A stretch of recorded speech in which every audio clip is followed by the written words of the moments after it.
नमस्कार। ମୁଁ ଆଜି ଯାଇଥିଲି କିଛି ଗୋଟେ କାମ ଥିଲା, କୌଣସି କାମରେ ଗାଁ ଆଡ଼େ ବୁଲିବାକୁ ଯାଇଥିଲି। ଗୋଟେ ଦେଖିଲା ବେଳେ ଗୋଟେ ଜଣଙ୍କ ଘରେ ଚାରି ପାଞ୍ଚଟା ଗାଈ ବନ୍ଧା ହେଇଛନ୍ତି କେଉଁଠି ଗୁହାଳ ଘରେ, ଆଉ ପାଞ୍ଚ ଛଅଟା ବାଛୁରୀ ବନ୍ଧା ବାହାରେ। ଭାରି ଦୁଃଖ ଲାଗିଲା ଯେ ସେ ଗାଈମାନଙ୍କ ପାଇଁ ଛାତ ଉପରେ କିଛି ନାହିଁ। ଏ ଶୀତ ଯେଉଁ କେତେ ଶୀତ ଥଣ୍ଡା, ଗୋଟେ କିଛି ନାହିଁ। ଉପରଟା ବାଉଁଶ ପଡ଼ିଛି, ପାଲ ଛିଣ୍ଡିଗଲାଣି।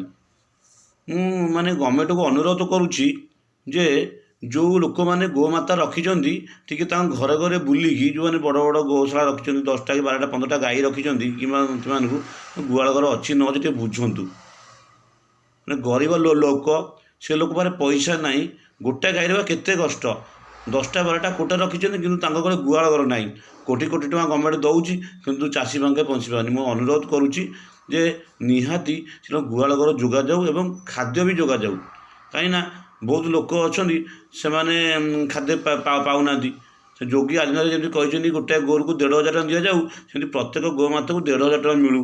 ତାପରେ ଯେଉଁମାନେ ପିଲାମାନଙ୍କ ଜନ୍ମଦିନ କିମ୍ବା ବଡ଼ ଲୋକଙ୍କର ଡେଥ୍ ହେଇଯାଇଛି, ସେଦିନ ଆପଣ ଯେତେ ଦାନ ଧର୍ମ କରନ୍ତୁ, ଯେଉଁମାନେ ଗୋମାତା ରଖିଛନ୍ତି ତାଙ୍କୁ କିଛି ଖାଦ୍ୟ ଦାନ କରନ୍ତୁ।